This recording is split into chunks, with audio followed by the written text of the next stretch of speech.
امشب در 24 اسرائیل میگه امسال سال جنگ با جمهوری اسلامیه. فرماندهی جدید ارتش اسرائیل میگه از این پس به جای بازدارندگی به دنبال پیروزی‌های قاطعه. نفتکش‌های ایران زیر امواج فشار حداکثری ترامپ. رویترز میگه واشنگتن به دنبال متوقف کردن نفتکش‌های ایرانی در آب‌های بین‌المللی. وزیر خزانه‌داری آمریکا گفته بخش نفت و تولید پهپاد تهران رو متوقف میکنه. ما تو این کشور 47 ساله 46 ساله هی داریم مدیر عوض میکنیم، به جای اینکه مشکل رو پیدا کنیم مشکل حل کنیم.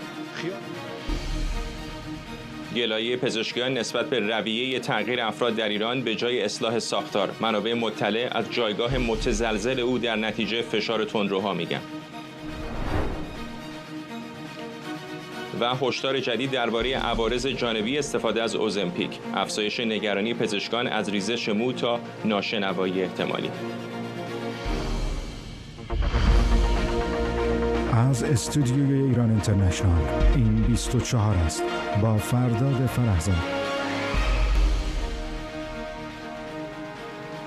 بینندگان ایران اینترنشنال در ایران و سراسر جهان سلام و وقت بخیر. رئیس جدید ستاد کل ارتش اسرائیل به فرماندهان ارشد گفته که 2025 سال جنگ با ایرانه.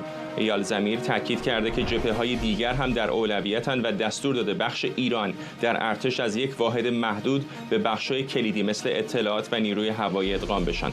و همینطور اعلام کرده که ارتش از تمرکز بر بازدارندگی و پیروزی‌های خفیف فاصله گرفته و رویکردی تهاجمی‌تر با هدف پیروزی قاطع در پیش خواهد گرفت. در همین حال نشریه اینترنتی المانیتور میگه پنتاگون 2 فروند بمب افکن بی 52 رو برای پرواز در منطقه خاورمیانه اعزام کرده. این سومین مأموریت هواپیماهای بی 52 در 3 هفته گذشته است. همزمان ناو هواپیمابر یو اس استرومن به دریای سرخ بازگشته و جنگنده‌های اسرائیلی هم بمب افکن‌های آمریکایی رو همراهی کردند.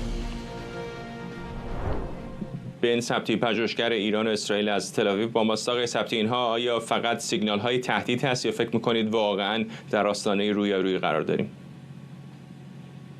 سلام و شب بخیر به شما و بینندگان. ببینید، همیشه قبل از اعمال و اقدامات اسرائیل یک مقدار سیگنال ها میاد. حتی قبل از مثلا ترور بعضی سران حماس یا حزب الله همیشه حرف بر این بود که اینها اسرائیل رو به خطر میندازن و باید از بین برن و بعد از چند ماه واقعا یک اتفاقی براشون میافتاد.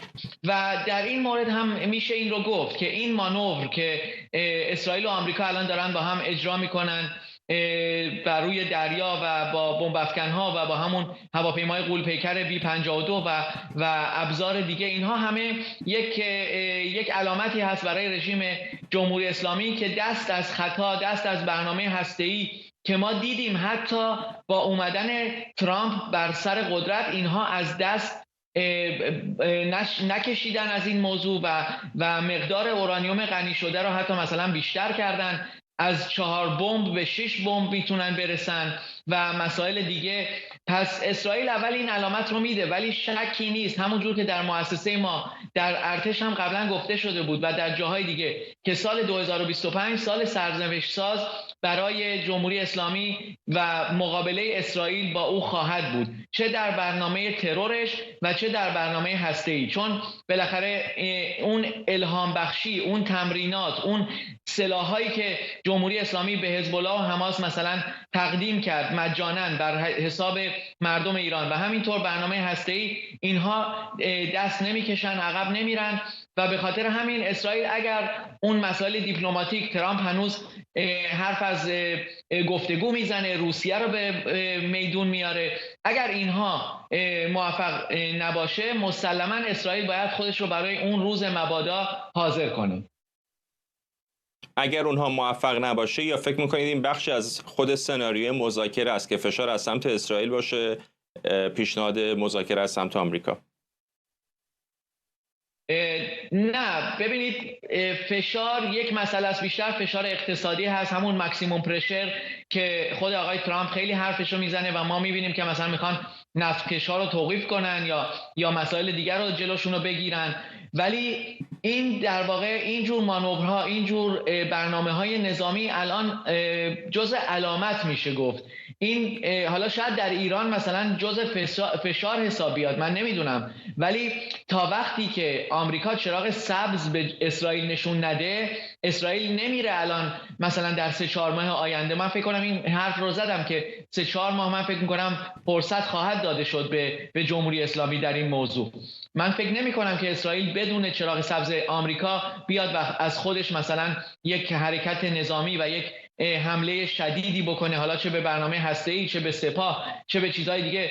متاسفانه جمهوری اسلامی آنقدر اهداف داره که اسرائیل واقعا به راحتی میتونه خیلی ضربه شدید بزنه. ولی این هماهنگی، این همدلی حتی که بین دولت اسرائیل و دولت ترامپ به وجود اومده الان، این رو به هم نمیزنن برای مثلا یک کاری که فوری بخوان انجام بدن و به حساب خودشون بذارن. باید هماهنگی با آمریکا به وجود بیاد.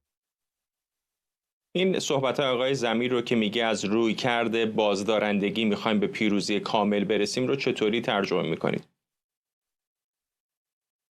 ببینید، اگر موضوع حماس رو در نظر بگیریم، پیروزی کامل واقعا در مقابل حماس باید به وجود بیاد، چون اونها با سرسختی و حتی بیشتر از حزب الله، این یه چیزیه که واقعا تعجب آوره و تأسف بار هم هست، چون اونها حاضرن همه مردم غزه رو قربانی کنن، ولی اون میخواد واقعا مسئله از بین بردن حماس رو سرمشق قرار بده، هدف قرار بده، و این هم منظورش بوده امروز که به جنوب رفته و در این مورد صحبت کرده که باید اونها رو از بین ببرن تا این بشه یک سمبولی برای پیروزی مطلق اسرائیل. اگر موضوع ایران باشه، خب موضوع میتونه دست کشیدن کامل جمهوری اسلامی از مسئله هسته‌ای و مسئله ترور باشه و حتی دست کشیدنش از سرکوب در مناطق مختلف باشه، چه در لبنان، چه در سوریه، جاهای دیگه. سوریه که خب دستش کوتاه شد، ولی جاهای دیگه، عراق، اینها هم میتونه مورد بحث باشه. به خاطر همین اسرائیل الان واقعا منتظره، واقعا چشمش به اون دوربینه که نگاه میکنه جمهوری اسلامی چه رفتاری میکنه و بره اطلاعات رو به ترامپ بده، به دولت جدید آمریکا بده. البته خود اونها هم واقف هستن، ولی وقتی اسرائیل بیاره این چیزها رو روی میز، اونها نمیتونن مثلا خودداری بکنن یا بگن ما نمیدونستیم. پس این در واقع یک جور آماده باش هست در مورد جمهوری اسلامی، ولی در مورد حماس موضوع تقریبا قطعی هست. ممنونم از شما. بن ثبتی، پژوهشگر ایران و اسرائیل از تل‌آویو با ما. رویترز میگه واشنگتن در حال بررسی طرحی برای متوقف کردن و بازرسی نفتکش‌های جمهوری اسلامی در آب‌های بین‌المللیه. هدف از این اقدام مقابله جهانی با گسترش تسلیحات کشتار جمعی عنوان شده. بر اساس این گزارش، این اقدام تحویل نفت خام به پالایشگاه‌ها رو به تأخیر میندازه و میتونه طرفهای درگیر رو در تجارت نفت با ایران در معرض تحریم‌ها و فشارهای بین‌المللی قرار بده. ساعتی پیش وزیر خزانه‌داری آمریکا هم گفت کاخ سفید با هدف قرار دادن طرفهای منطقه‌ای که انتقال درآمدهای ایران رو تسهیل میکنن، دسترسی تهران به سیستم مالی بین‌المللی رو قطع میکنه. اسکات بسنت گفته بخش نفت و توانمندی‌های تولید پهپاد ایران رو متوقف میکنه. سمیرا قرایی از وزارت خارجه آمریکا با ما. سمیرا، با این موضوع وزارت خزانه‌داری شروع بکنیم. چه می‌دونیم در مورد رویکرد جدیدی که میخوان در مورد ایران پیش بگیرن؟ فرد صحبت‌های تند و تیزی آقای بسنت وزیر خزانه‌داری انجام داده. گفته که اگر که بحث اقتصادی، اگر بحث امنیت اقتصادی، بحث امنیت ملی باشه، ایران هیچ کدام اینها رو نخواهد داشت. اخطار داده و گفته که ایالات متحده رصد خواهد کرد فعالیت‌های کشورهای حاشیه خلیج فارس، همسایگان ایران رو، کسانی که گروه‌های دیگری که کمک می‌کنن به جمهوری اسلامی در نقل و انتقال مالی فروش نفت. یعنی الان ما بحثی که داریم مطرح می‌کنیم با توجه به گزارش اختصاصی رویترز و تصمیم‌های تازه‌ای که دولت ترامپ داره برای عدم اجازه به جمهوری اسلامی برای فروش نفت خودش، بحث دیگر بحث پول هست که اگر هم فروخت چگونه این پول رو بخواد دریافت بکنه. الان آقای بسنت میگه که من اگه جای ایرانی‌ها بودم، اموال خودم رو به هر چیزی جز ریال بدل میکردم. یعنی هم بحث عرضه این کالا، چگونگی جابجا کردن این کالا و فروشش رو آقای ترامپ هدف گرفته، هم بحث این که اگر فروش رفت چگونه پولش رو بخواد جمهوری اسلامی به دست بیاره. یعنی از هر نظر جمهوری اسلامی رو اینها الان دارن تحت فشار قرار میدن. در بحث نفتی کاری که دارن میکنن اینه که در سال 2003 یک معاهده ای رو دولت ایالات متحده پیشنهاد داد، 100 دولت دیگر هم آمدن امضا کردند برای جلوگیری از اینکه از طریق دریایی، از طریق کشتیرانی کشورهای دیگر بخوان تسلیحات کشتار جمعی جابجا بکنند. برای اینکه جلوی این رو بگیرند آمدن این معاهده رو درست کردن، اجازه میدن به دولت‌ها که اگر بخوان تانکری رو، کشتی رو روی آب نگه دارند، بازرسی بکنند، یک چیز شبیه ایست بازرسی در روی زمین. الان دولت ترامپ و مشخصا شورای امنیت ملی رفته اون معاهده رو آورده، باز کرده، داره نگاه میکنه ببینه چطور میتونه از اون استفاده کنه برای نفت جمهوری اسلامی. مشخصا چند بندر در آسیا جنوب شرقی رو اینا هدف قرار دادند، مثل بندر مالاکا در شبه جزیره مالایی که در گزارش‌های مختلف هم نامش زیاد آمده که جمهوری اسلامی از اونجا استفاده میکنه برای اینکه نفت خودش رو بخواد به کشورهای چینی بفروشه. اونجا سند زیاد جعل میکنن که بگن این نفت مثلا نفت مالزی یا نفت سنگاپور هست. اونجا رو هدف قرار دادن. هنوز روشن نیست چقدر با دولت‌های دیگر صحبت کردن، چقدر هماهنگی‌ها انجام شده، ولی اگر که بتونن این کار رو بکنن به این معناست که میتونن شرکت‌های سوری دیگری رو کشف بکنن. یعنی با این بازرسی‌ها، با نگه داشتن نفت برای چند روز، چند هفته، چند ماه اونجا، هم میتونن ببینن افراد داخل دیگر، شرکت‌های داخل دیگر در این دور زدن تحریم‌ها چه کسانی هستند، تحریم‌های بیشتری متوجه اونها بکنند. همین که در اون زنجیره انتقال نفت ایران به اون کمپانی‌های چینی اختلال ایجاد میکنن با نگه داشتن و ضبط کردن این نفت. به خاطر همین ممکنه اون خریدار دیگه نفت سپاه یا جمهوری اسلامی شرکت ملی نفت ایران رو نخره، چون میدونه که ممکنه طولانی بشه انتظارش برای اینکه اون کالا رو بخواد دریافت بکنه. از سمت بسنت و وزارت خزانه داری هم این بحث شبکه‌های انتقال مالی این بسیار بحث مهمی است. دولت بایدن نتونست کاری در این رابطه انجام بده. ممکنه دولت ترامپ بتونه که در مشخصا در کشورهای حاشیه خلیج فارس بسیار شرکت‌های سوری هستند که کمک میکنن به جمهوری اسلامی که به سیستم مالی دلار سویفت اینها دسترسی نداره، اما به رغم این عدم دسترسی بتونه این پول‌هایی که نفت رو میفروشه رو بتونه دریافت بکنه. این بسیار نکته جالبی تازه‌ای هست. آقای بسنت بهش اشاره کرده، باید منتظر باشیم ببینیم چه ابتکاری هست برای اینکه بخوان این شرکت‌های نقل و انتقال مالی رو هدف قرار بدن. فرداد ممنونم از تو. سمیرا قرای همکارم از وزارت خارجه آمریکا.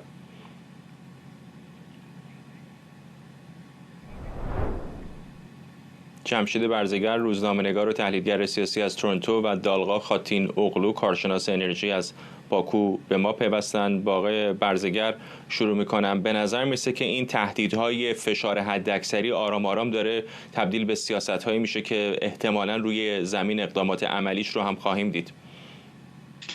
سلام بر شما و میهمان برنامه و بینندگان. کاملا ببینید، از همون چند هفته پیش که ترامپ فرمان اجرایی رو امضا کرد که سیاست فشار حداکثری از سر گرفته بشه، در اون فرمان به وزارت امور خارجه و وزارت خزانه داری به طور مشخص دستور داده شده بود که در واقع درآمدهای نفتی جمهوری اسلامی از صادرات نفت ایران به صفر برسه.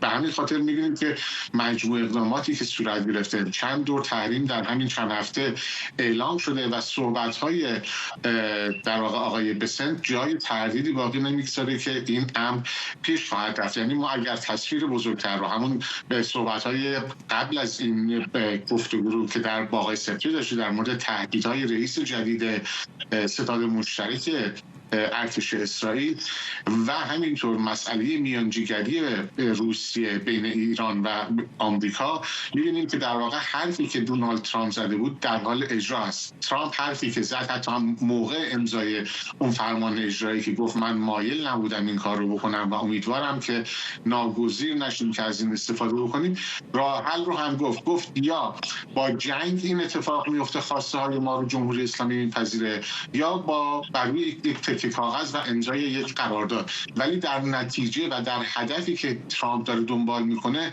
تغییری حاصل نمیشه، چه از راه مذاکره باشه چه از راه اقدام نظامی. بنابراین میبینیم که هم تهدیدهای نظامی، مانور مشترک اسرائیل و آمریکا با هواپیماهای بمب‌افکن راهبردی داره اجرا میشه، هم اسرائیل به صراحت امسال رو سال جنگ با جمهوری اسلامی مینامه و هم در واقع به این شکل وزیر خزانه‌داری میاد مردم ایران رو خطاب قرار میده و میگه هر آنچه اگر من جای شما بودم همه دارایی خودم رو به چیزی غیر از ریال تبدیل میکردم. بنابراین اصلا نباید متعجب شد، کاملا باید انتظار داشت که حتی قبل از فرا رسیدن نوروز دلار از مرز 100,000 تومان عبور کنه و بر مشکلات لاینحل و در واقع انبوه جمهوری اسلامی و متاسفانه وضعیت معیشتی مردم افزوده بشه.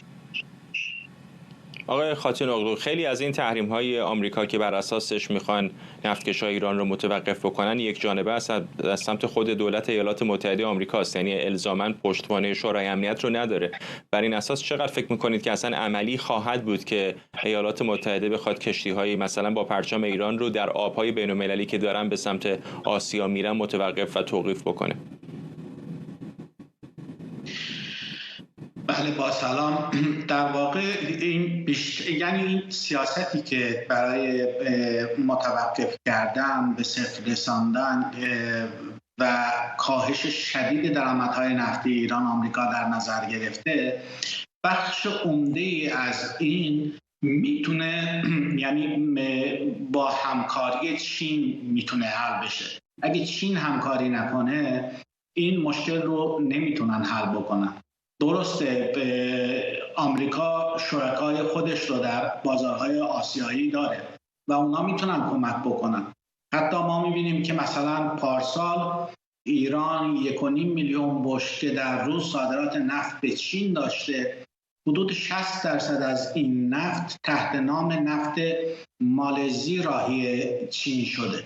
آمریکا میتونه کشور مالزی رو تحت فشار قرار بده. یه مورد بسیار عجیبی هست، خود مالزی روزانه 0.5 میلیون بشکه تولید نفت داره، اما آمارهای گمرک چین نشون میده که روزانه 1.5 میلیون بشکه نفت به چین صادر میکنه. یعنی به غیر از این ایران از سنگاپور و عمان و امارات و عراق هم استفاده میکنه. به هر حال اما یه نکته دیگه هم که وجود داره اینه که ایران قبلا هم نشون داده که اگه نفتکش‌هاش توقیف بشن اقدام متقابل انجام میده. در دوران جو بایدن هم 2 نفتکش ایران رو توقیف کردن و ایران هم 2 تا نفتکش مرتبط با آمریکا رو توقیف کرد. اما به هر حال ما تاثیر فشار حداکثری رو همین الان هم میتونیم مشاهده بکنیم که درآمدهای صادرات نفت ایران، حجم صادرات نفت ایران به شدت کاهش پیدا یافته و مهمتر از همه ایران با معضل بسیار بزرگ لوجستیک در حمل نفتش مواجه شده. آقای برزگر، این نکته که آقای خاتون اغلو بهش اشاره کرد در مورد تهدیدات ایران برای کشتی‌های دیگر، چقدر فکر می‌کنید که ممکنه با توجه به این فشارهای حداکثری واقعا جمهوری اسلامی دست به اقدام مشابه بزنه؟ کما که بارها هم دیدیم در خلیج فارس کشتی‌های خارجی رو توقیف کردن. اگر آمریکا چنین بکنه جمهوری اسلامی هم توجیه پیدا خواهد کرد برای اقدام متقابل، اینطور نیست؟ بله درسته، و در گذشته هم این اتفاق افتاده، اما در گذشته وضعیت این گونه نبود. نیروهای نیابتی جمهوری اسلامی تا این حد ضربه نخورده بودند. اسرائیل برای انجام حمله تا این اندازه آماده و مشتاق نبود. در آمریکا کسی مثل ترامپ بر سر کار نبود و با روسیه هم به این توافق نرسیده بودند. شما باید تصویر بزرگتری رو ببینید که داره اتفاق میفته. ترامپ با اینکه در واقع روسیه 1/5 خاک اوکراین رو که الان تصرف کرده در تصرف خودش نگه داره مخالفتی نداره. نهایت دعوا بر سر این هست که تضمینی بدن که در آینده نزدیک لااقل پوتین مجدداً به اوکراین حمله نکنه، همونطور که اول به کریمه حمله کرد و بعد به استانهای شرقی، به مناطق شرقی اوکراین. این توافق ظاهراً داره حاصل میشه. نمونه این پیامد اون یا ترجمه اون رو در خاورمیانه ما در سوریه دیدیم. ببینید نیروهای نظامی روسیه دست به هیچ اقدامی نزدند، اما نفوذ اونها در سوریه بعد از اسد هم قطع نشده. الان خبر داریم که همین نفتکش‌های تحریمی آمریکا که احتمالاً با توافق آمریکا برای اولین بار در بیش از 1 دهه گذشته سوخت به روسیه منتقل کرد، به سوریه منتقل کردن، یعنی گازوئیل از روسیه. بنابراین می‌بینیم که روابط احمدالشهر جانشین بشار اسد حفظ شده.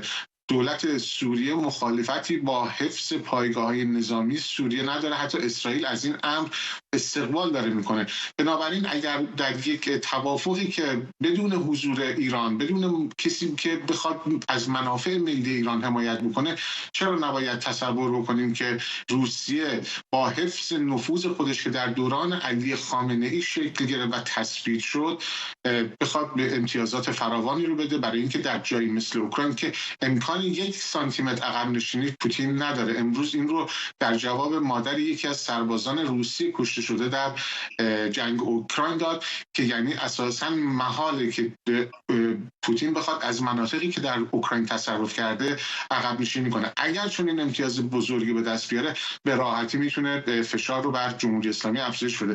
من مطلقاً فکر نمی‌کنم که جمهوری اسلامی امروز در موقعیتی باشه که بخواد جنگ نفتکش‌ها رو راه بیاندازه، مجدداً نفتکشی رو مصادره بکنه یا تنگی هرمز رو ببنده، برای اینکه پیامد بلاواسطه و فوری اون از همین الان مشخص است. یعنی این یک اعلام جنگ کامل هست و واکنشی که آمریکا و اسرائیل نشون خواهند داد جای تردیدی به نظر من در این مورد وجود نداره و جمهوری اسلامی موقعیتش شکننده‌تر و متزلزل‌تر از اونه که بتونه چنین ریسکی رو بپذیره. ضمن اینکه نفوذ و فشار روسیه رو باید کاملا در تصمیم‌گیری‌های جمهوری اسلامی مد نظر قرار داشت.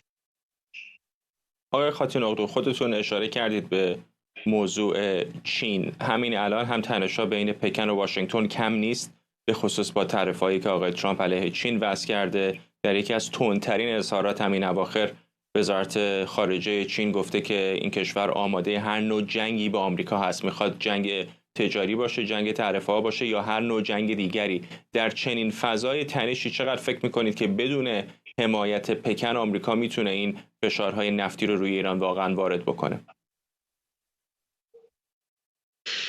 بله، ببینید حجم تجارت آمریکا و چین اگه خدمات رو هم در نظر بگیریم 750 میلیارد دلار در ساله. یعنی در مقایسه با تخفیف نفتی که چین از ایران میگیره رقم اصلا به ریسکش نمیارزه که چین بخواد به خاطر ایران و نفت یه مقدار ارزان ایران با آمریکا سرشاخ بشه. ما اوایل ماه ژانویه رو دیدیم که چین ورود نفتکش‌های تحریمی به بندر شاندونگ، یعنی بندری که بیشتر از 90% نفت ایران راهی اونجا میشه، چون پالایشگاه‌های کوچک و مستقل چینی اونجا مستقر هستند، تنها مشتریان نفتی ایران هستند. اما یه نکته‌ای که خیلی مهمه این که آمریکا هزینه صادرات نفت ایران رو به قدری بالا میبره که نه مشتریان نفت ایران دیگه رقابتی داشته باشن، نه اون ناوگان ارواحی که به صورت پنهانی نفت ایران رو قاچاق میکنن. ایران برای صادرات 1.5 میلیون بشکه در روز نفت به چین نیاز به 100 نفتکش، ترکیبی از نفتکش ها، از نفتکش های بسیار بزرگ VLCC تا افرامکس و پانامکس و هندیسایز و اینا داره. اما ما الان میبینیم که 500 نفتکش ناوگان ارواح رو به خدمت گرفته. یعنی کاری که یه نفتکش انجام باید بده الان با 5 تا نفتکش انجام میدن.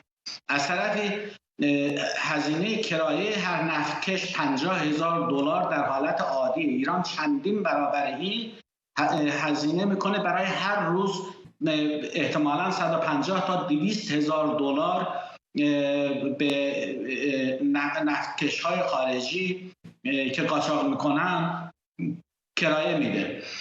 و مثلا همین 10 روز پیش آمریکا 13 نفتکش مرتبط با ایران رو تحریم کرد. من همین 1 ساعت پیش نگاه میکردم 10 تا از این نفتکش ها میکوب شدن، دیگه فعالیتشون متوقف شده، در حالی که ایران برای اونها روزانه برای هر کدوم از اونها 150 تا $200,000 کرایه میده. و نهایتا این که اگه بخوایم هزینه دور زدن تحریم ها رو برای ایران محاسبه کنیم، حدود 30% از درآمد نفتی ایران در همین پروسه دور زدن تحریم ها از بین میره. حالا تخفیف‌های پالایشگاه‌های چینی به کنار. ممنونم از هر دوی شما. دالغا خاتینوغلو، کارشناس انرژی از باکو، و جمشید برزگر، روزنامه‌نگار و تحلیلگر سیاسی از تورنتو. مسعود پزشکیان میگه راه حل مشکلات فعلی تغییر افراد نیست و باید اصلاح سازوکارها و اجرای قوانین در دستور کار قرار بگیره. او گفته 47 ساله که مدام به جای پیدا کردن مشکل و تمرکز بر حلش افراد رو عوض میکنیم و خیال میکنیم اگر آدمها رو کنار بذاریم مشکل حل میشه. در همین حال یک منبع نزدیک به دفتر مسعود پزشکیان به ایران اینترنشنال گفته او بعد از کنار گذاشته شدن 2 نفر از نزدیکترین یارانش احساس تزلزل میکنه، اما همچنان مصممه که به کارش ادامه بده. این منبع میگه پزشکیان قصد کناره‌گیری نداره، اما شکننده به نظر میرسه. این روند در چارچوب ما وجود نداره. به خاطر همین یه استاندار میاد یه جور، یه فرماندار میاد یه جور، یه رئیس میاد، یه وزیر میاد، هی داریم میسازیم و خراب میکنیم. هی داریم برای اینکه نمیدونیم دعوا. الان مثلا ما تو این کشور 47 ساله 46 ساله هی داریم مدیر عوض میکنیم. به جای اینکه مشکل رو پیدا کنیم، مشکل حل کنیم، خیال میکنیم اگه آدما رو بذاریم کنار یه آدم دیگه بیاریم مشکل حل میشه. جابر رجبی، تحلیلگر سیاسی، به ما پیوسته. آقای رجبی، میبینید که کناره‌گیری بکنه؟ درود بیکران. خودش به نظرم تیم جایی بخواد که کناره‌گیری کنه، ولی موضوع انقدر راحت نیست. تو جمهوری اسلامی علی خامنه‌ای اجازه نمیده که رئیس جمهورها خودشون کنار رو. اگه قرار باشه کنار بگذارنشون، یا اونها رو مترسکشون میکنن، یا اینی که باید بی‌آبروشون کنن بعد بذارنشون کنار. جمهوری اسلامی به راحتی قبول نمیکنه بره. اما فضای جمهوری اسلامی الان در یک شرایطی که فقط به پزشکیان ربط نداره، کل سیستم حکومتی جمهوری اسلامی در یک تزلزلیه که من اتفاقا با حرف پزشکیان اینجا موافقم که میگه با تغییر افراد درست نمیشه، چون سیستم انقدر فاسد شده، سیستم انقدر مشکل شده که دیگه جمهوری اسلامی سازوکارش یه جوری شده که دیگه به فردا نمیتونه فکر کنه، فقط باید امروز رو بگذرونه. یعنی الان در رویکرد جمهوری اسلامی، در روابط، در کارهاش داخلی چه خارجی، ببینیم فقط میخواهد که وقت بگذره، امروز بگذره تا ببینه فردا چه میکنه. ولی چرا اصلا به نظرتون خامنه‌ای از اول با حضور و ورود و پیروزی و موافقت کرد؟ چه امتیازی میخواست از او بگیره؟ خامنه‌ای قمار کرد. خامنه‌ای واقعا خودش باور نمی‌کرد ترامپ بیاد. به نظرم 2 چیز خامنه‌ای رو گوشه رینگ گذاشته. یکی اتفاقات بعد 7 اکتبر بود، یکی موضوع ترامپ بود. او فکر می‌کرد دوباره اصلاح طلب‌ها بیان، حالا یا با دولت بایدن یا در یک فضای اینا دوباره میرن نقش اون دستکش مخملی رو بازی میکنن، میرن دنیا رو سر کار میذارن، حرف میزنن، دنیا میگن بیاید با هم دیگه چیز برای جمهوری اسلامی وقت میخرن، پول میارن، یه جور این کارا انجام میدن، حالا دوباره 4 سال میگذره. اما ترامپ واقعا جمهوری اسلامی رو غافلگیر کرد. نوع رفتارش با جمهوری اسلامی برای جمهوری اسلامی بسیار عجیب بود و این ضعفی هم که براش پیش اومده واقعا فکر می‌کنم جمهوری اسلامی اینجای ماجرا رو نخونده بود. آخرش به نظرتون به کجا خواهد رسید؟ همین الان که ظریف رو هم کنار گذاشتن، آیا رویکرد خامنه‌ای داره تغییر میکنه از رویکرد مذاکره به رویارویی؟ خامنه‌ای قمار کرد. خامنه‌ای واقعا خودش باور نمی‌کرد ترامپ بیاد. به نظرم 2 چیز خامنه‌ای رو گوشه رینگ گذاشته. یکی اتفاقات بعد 7 اکتبر بود، یکی موضوع ترامپ بود. او فکر می‌کرد دوباره اصلاح طلب‌ها بیان، حالا یا با دولت بایدن یا در یک فضای اینا دوباره میرن نقش اون دستکش مخملی رو بازی میکنن، میرن دنیا رو سر کار میذارن، حرف میزنن، دنیا میگن بیاید با هم دیگه چیز برای جمهوری اسلامی میگن بیاید با هم دیگه خامنه‌ای کسی آدم لجبازیه که اون روی کردش تغییر نمیکنه مگه اینکه خیلی حالش رو خراب ببینه. من فکر می‌کنم جمهوری اسلامی میره به یک سمتی که از ترس خودکشی بکنه، نه بین مالی که خودش رو از بین ببره، به سمت خود براندازی میره. این نکته هم بگم برآورد من اینه که 1404 الان 1404 هنوز تموم نشده. تو روزهای آینده من فکر می‌کنم اتفاقات زیادی بیفته، اما علی خامنه‌ای تا الان یک سردرگمی بزرگی داره. اما این رو هم دقت داشته باشید، برخلاف اون چیزی که دیگران فکر میکنن علی خامنه‌ای حالا ضعیف باشه چه کار میکنه، علی خامنه‌ای به یک جایی که میرسه اگر خودش رو تنها ببینه اونقدر شجاعت ایستادن نداره. ممنونم از شما جابر رجبی، تحلیلگر سیاسی. رئیس جمهوری اوکراین از اتحادیه اروپا در بروکسل خواسته از ایده آتش‌بس برای دستیابی به صلح در اوکراین حمایت کنند. رهبران اتحادیه اروپا با برگزاری نشستی در بروکسل در مورد جنگ اوکراین تصمیم گرفتن بودجه دفاعیشون را افزایش بدن و بیش از پیش از اوکراین پشتیبانی نظامی کنند. مقامات بریتانیایی گفتن حدود 20 کشور علاقه‌مند به پیوستن به این طرحند. رئیس جمهوری فرانسه هم گفته پاریس آمادگی داره متحدانش رو زیر پوشش تسلیحات هسته‌ای قرار بده، اظهاراتی که باعث واکنش شدید مسکو شده. خبرنگارمون اردوان روزبه از واشنگتن دی سی به ما پیوسته. اردوان، به نظر میرسه که اروپایی‌ها دارن کمربنداشون رو سفت میکنن برای یک جهان جدیدی که حمایت‌های سنتی آمریکا رو شاید به همراه نداشته باشن. نشست اصراری بروکسل در واقع دقیقاً نشان دهنده چنین چیزی است که اتحادیه اروپا بر این باور است که چه در واقع نقش فعالی رو ایالات متحده آمریکا در صلح اوکراین بازی بکنه و چه نکنه، در نهایت اینه که یک روزی اتحادیه اروپا باید به فکر استقلال باشه. این حرفی بود که پیش از این مکرون هم زده بود و تاکید کرده بود که حالا وقتی اینه که اتحادیه اروپا به بدون آمریکا بودن هم فکر بکنه. اما چنین نشستی میتونه نگرانی و تبعات خاص خودش رو هم داشته باشه. از جمله نشست بروکسل مسائل مهمی که مطرح شده در واقع در پیوست به مسئله صلح اوکراین هستش، چیزی که زلنسکی پیشنهاد کرده ازش حمایت بشه. اما واقعیت اینه که طرف آمریکایی هم میگه هنوز به نتیجه قطعی در ارتباط با صلح نرسیده. ماریا زاخارووا بعد از اینکه مسئله چتر هسته‌ای فرانسه مطرح شده چنین چیزی رو تهدید برای روسیه دونسته. پیش از این هم دیمیتری پسکوف گفته بود که جنگ بین اوکراین و روسیه در واقع جنگ بین غرب به خصوص آمریکا و متحدان غربیش و روسیه هستش. چنین چیزی نشون میده که تشنج موجود فراتر از این هستش که بشه به این سادگی مسئله رو حل کرد. آمریکا پس از جمعه مشهور که تبدیل به تنش در کاخ سفید بین دونالد ترامپ و ولودیمیر زلنسکی شد، در عمل هر روز فشارهای بیشتری رو بر روی اوکراین اضافه کرده. قطع کمک‌های تسلیحاتی، حتی کمک 11 بیلیون دلاری که در دست اجرا بود متوقف شد. کمک‌های اطلاعاتی و امنیتی همین الان مطرح شدن بازگرداندن، یعنی در واقع عدم تمدید ویزاهای اوکراینی هایی که نزدیک به 240,000 نفر در آمریکا میشن، نشون میده که ایالات متحده آمریکا به دنبال ایجاد فشار حداکثری برای رسیدن اون اهدافی هستش که خودش میخواد. حالا در نشست بروکسل، نشست اصراری بروکسل، خانم اورسولا فاندرلاین داره میگه که باید 800 میلیارد دلار یورو در واقع پول آماده بشه و کشورهای عضو باید کمک‌های خودشون رو بیشتر بکنن، در حالی که بعضی از کشورهای اتحادیه اروپا مشکلات اساسی دارن به لحاظ بودجه. طرحی که صدر اعظم پیشنهادی آلمان پیشنهاد کرده، یعنی فریدریش مرتز داره میگه که بیایید از هزینه‌های بدهی‌های کشورها کم کنید ولی اجازه بدید تمرکز بر روی افزایش بودجه نظامی باشه. افزایش بودجه نظامی که با اشکال مختلفی در حال داره مطرح میشه، از جمله تامین مواد اولیه برای بروزرسانی تجهیزات، ساخت اتحادیه اروپا، همچنین ساخت تولیدات بیشتر و حتی کمک به تولید سلاح و بعضی از وسایل نظامی در خود اوکراین. همه ایده هایی هستش که امروز در نشست فوق‌العاده بروکسل داره مطرح میشه.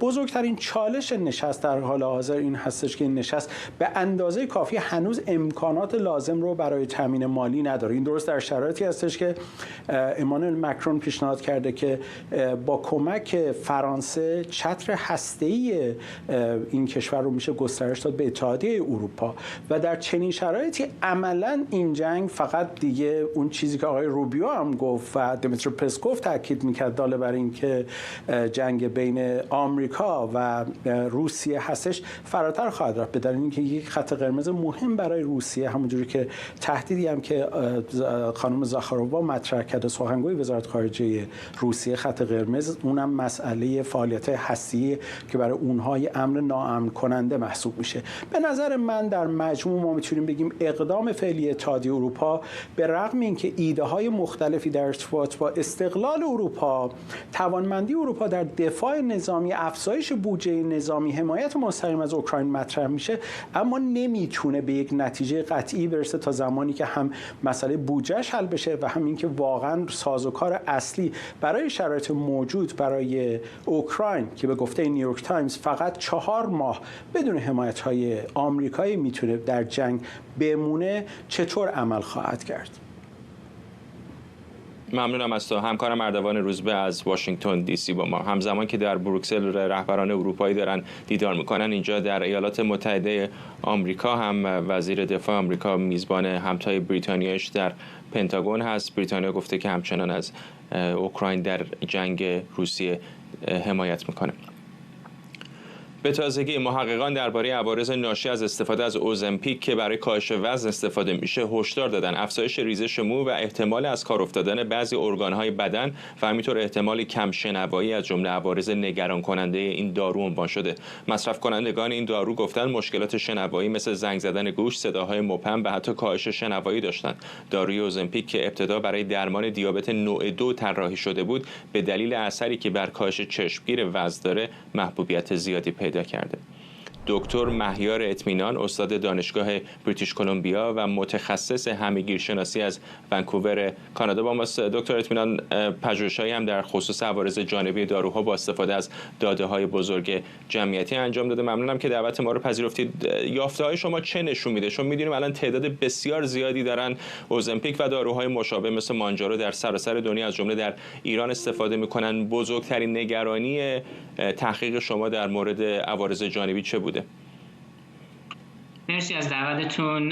بله، ببینید تحقیقی که ما کردیم همین چند روز پیش در رابطه با ریزش مو، ما نشون دادیم که این دارو ریسک ریزش مو رو در خانم‌ها 2 برابر میکنه نسبت به داروهای دیگه و اگه به کلی بخواین نگاه کنین حدود 3% خانم هایی که این دارو رو استفاده کردن در این تحقیق ریزش مو داشتن. تئوریتون چه از چه اتفاقی میفته که ریزش مو صورت میگیره؟ ببینین هنوز خیلی چون یه چیز نسبتاً جدید هستش خیلی دربارش نمیدونیم، ولی فکر میکنیم از 2 راه هستش. یک اینه که افرادی که این دارو رو استفاده میکنن خب تغذیهشون خیلی میتونه به هم بریزه و خیلی خوب نباشه و اون ویتامینایی که لازمه برای رشد مو رو نداشته باشن. و مکانیزم دوم در رابطه با خود دارو هستش. ما میدونیم که این دارو کاری که میکنه اینه که اینسولین رو کم میکنه و اون نظم هورمونی بدن رو میتونه به هم بریزه و به خاطر این نظم هورمونی احتمال ریزش مو بیشتر میشه. اونطور که متوجه شدم تحقیق شما در مورد اوزمپیک است، ولی میدونیم که داروهای زیاد دیگری هم الان در بازار هستن که کارهای مشابه میکنن مثل مانجارو. آیا میشه تعمیم داد این تحقیق شما رو به همه این داروها یا فقط در مورد اوزمپیک هست؟ درسته، ما فقط رو اوزمپیک آزمایشمون رو اوزمپیک بود، ولی چون این داروها تقریبا مکانیزمشون شبیه هستش میتونیم بگیم که احتمال ریزش مو با بقیه داروهایی که تو این کلاس که بهش میگیم GLP-1 agonist هستن اون داروها میتونن این احتمال ریزش مو رو داشته باشن. به جز موضوع ریزش مو چه نگرانی های دیگری وجود داره در مورد این داروها؟ ببینید خب چون چندین میلیون آدم الان دارن این دارو رو استفاده میکنن و 3-4 ساله که این دارو داره استفاده میشه برای کاهش وزن، خب ساید افکت های خیلی جالب، نادر و خطرناکی داریم دربارشون بیشتر میشنویم. یکی همون که خودتون گفتین درباره شنوایی، در رابطه با شنوایی هستش که چندین کیس گفتن که کسایی که این دارو رو استفاده کردن شنواییشون کم شده و حتی چیز جالب اینه که خیلی هاشون میگن که ما صدای خودمون رو میتونیم بشنویم و حتی وقتی تنفس میکنن یا نفس میکشن میتونن حتی اون رو بشنون نفسشون رو. و ما فکر میکنیم این دلیلش به خاطر دوباره آب کردن اون چربی‌های توی گوش درونی هستش که لازمه برای شنوایی نرمال و وقتی این چربی از بین میره فکر میکنیم که این اتفاق به خاطر این اتفاق میفته. ممنونم از شما دکتر مهیار اطمینان، استاد دانشگاه بریتیش کلمبیا و متخصص همه‌گیری شناسی از ونکوور با ما. مرسی. کاخ سفید با طرح کشورهای عربی برای بازسازی غزه مخالفت کرده. اتحادیه عرب پیشتر در نشستی در قاهره با تصویب طرح مصر برای بازسازی غزه، طرحی در مقابل طرح دونالد ترامپ رئیس جمهوری آمریکا برای نوار غزه موافقت کردند. کاخ سفید اما میگه ترامپ بر طرح خودش اصرار داره. نشست رهبران کشوران عربی در قاهره برای تعیین سرنوشت و بازسازی غزه با حضور آنتونیو گوترش دبیر کل سازمان ملل و برخی سران کشورهای عربی. در این اجلاس طرحی برای بازسازی غزه پیشنهاد شد که به اساس آن 53 میلیارد دلار برای بازسازی غزه اختصاص می‌یابد و تا سال 2030 تکمیل می‌شود. مرحله اول این طرح اختصاص داده شده به پاکسازی بقایای مهمات منفجر نشده و تخلیه بیش از 50 میلیون تن آوار ناشی از بمباران و عملیات نظامی اسرائیل. در این مدت زمان قرار است صدها هزار واحد مسکونی موقت احداث، زمین‌های کشاورزی بازسازی و مناطق صنعتی و پارک‌های بزرگ ایجاد شوند. بر علاوه در این طرح افتتاح یک میدان هوایی، یک بندر ماهیگیری و یک بندر تجاری نیز شامل است. در این میان قدرت نیز از حماس و یک حکومت موقت متشکل از شخصیت‌های مستقل سیاسی واگذار خواهد شد. محمود عباس میگوید غزه آماده انتخابات می شود.